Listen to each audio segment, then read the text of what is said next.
বন্ধুরা, আজ একটি ইন্টারেস্টিং বিষয় নিয়ে কথা বলবো, তাই ভিডিওটির শেষ পর্যন্ত না দেখলে অবশ্যই কিছু বুঝতে পারবেন না। তো প্রথমে দেখুন, একটি চ্যানেল নাম অমৃত কথা, ধর্মীয় চ্যানেল।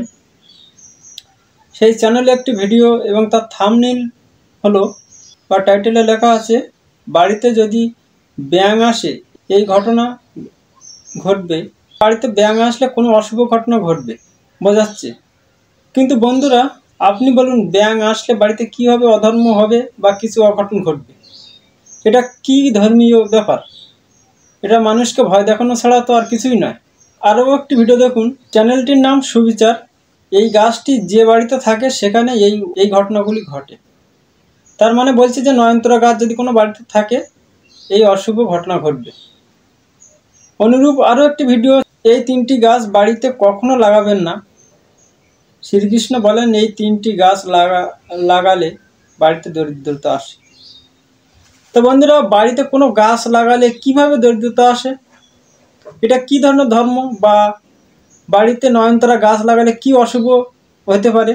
আবার বলছেন ভগবান নাকি বলেছেন, শ্রীকৃষ্ণ। তো এটি একেবারে কাল্পনিক, মানুষকে ভয় দেখানোর জন্য এগুলো বলা হয়।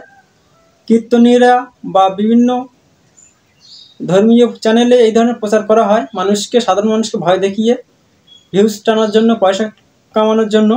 তো বন্ধুরা, বাড়িতে কোনো রকম গাছপালা লাগালে বা ঝাঁটা এদিকে রাখবেন না, উল্টে রাখবেন না, জুতো রাখবেন না সামনে সামনে এই গাছটি লাগাবেন না, বা অমুক দিন এই জিনিসটা খাবেন, এগুলি কোনো ধর্মীয় জ্ঞান নয়। এগুলি আসলে অজ্ঞান, অধর্ম প্রচার করছে মানুষকে ভয় দেখিয়ে পয়সা কামানোর জন্য কিছু ধর্মীয় ব্যবসায়ীরা। তাই এদের হাত থেকে বাঁচার জন্য সবসময় সতর্ক থাকবেন। এই ধরনের চ্যানেল বা এই ধরনের ভিডিও ক্লিক করবেন না বা দেখবেন না। আসলে বন্ধুরা, এগুলি হলো পুরাণে বিভিন্ন গল্প আলোচনা করা হয়েছে। সেই গল্পগুলির মাধ্যমে ধর্মীয় ভক্তি বা কিছু জ্ঞান দেওয়া হয়েছে।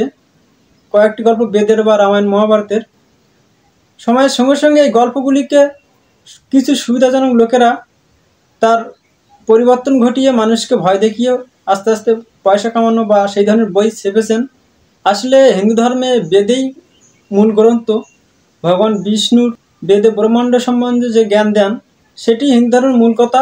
বেদকে তিনি কৃষ্ণ অবতারে ভাগবত গীতা হিসেবে দেন। সেখানে অর্জুন তথা মানুষের জন্য সমস্ত রকম ব্রহ্মাণ্ডীয় জ্ঞান বা সমস্ত বিষয়ের সাবজেক্টের জ্ঞান তিনি দেন। এছাড়া গীতার আজ কয়েকটি শ্লোক নিয়ে আলোচনা করব। এই প্রসঙ্গে আমরা অনেক কিছু জানতে পারবেন। যেমন ভগবান গীতায় গাছের কথা বলেছেন, 2টি গাছের কথা, সেটি প্রসঙ্গক্রমে বলেছেন। যেমন 15 অধ্যায়ে ভগবান অশ্বত্থ গাছের কথা বলেছেন। সেখানে তিনি বলেছেন রজতম গুণ, এই 3টি গুণ কি, এবং মানুষের মধ্যে এই 3 গুণ থাকে। এই 3 গুণ অনুসারে কর্ম করলে মানুষের মুক্তি মেলে না বা জন্ম মৃত্যুর বন্ধন বা মোক্ষ মেলে না। তাই তিনি বলেছেন যে প্রকৃতি হলো অশ্বত্থ গাছ, তার 3টি শাখা, অর্থাৎ সেই 3টি গুণে গাছটি পরিপূর্ণ। তাই বলেছে এই অশ্বত্থ গাছ তথা 3 গুণকে তুমি কেটে ফেলো, জ্ঞান রূপ অস্ত্রের দ্বারা কেটে সত্য বস্তুর অনুসরণ করো এবং ভগবানকে প্রাপ্ত হও, জরা মৃত্যুর বন্ধন বা জন্ম মৃত্যুর বন্ধন থেকে মুক্ত হও। বন্ধুরা, এছাড়া 5ম অধ্যায় 10 নম্বর শ্লোকে ভগবান পদ্মফুলের কথা বলেছেন, পদ্মফুল তথা পদ্ম গাছের কথা বলেছেন, পদ্মপত্র বিম্বাসা।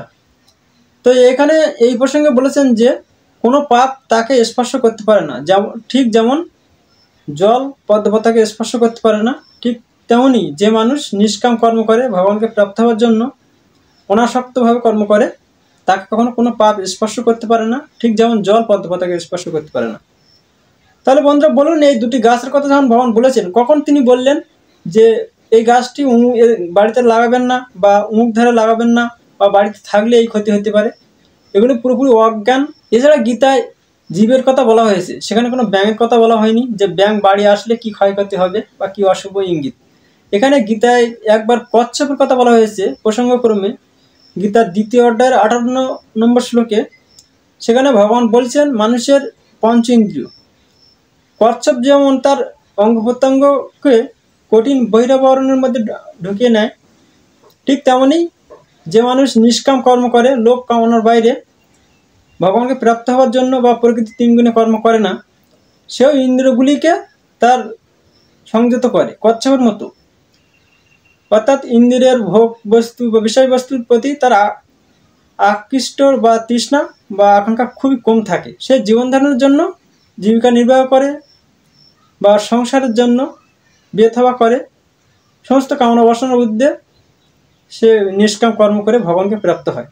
বন্ধুরা, প্রসঙ্গক্রমে ভগবান এগুলো বলেছেন। ভগবান মানুষকে ভয় দেখানোর জন্য বলেননি। এগুলো সম্পূর্ণ অবাস্তবিক বা কাল্পনিক কুসংস্কারগত অজ্ঞান। এই অজ্ঞান থেকে বেরিয়ে আসতে হবে আমাদের সকলকে এবং এই জ্ঞান প্রচার করতে হবে, ভাগবত গীতার জ্ঞান। তাই বন্ধুরা, ভিডিওটি অবশ্যই শেয়ার করবেন এবং লাইক কমেন্ট করবেন।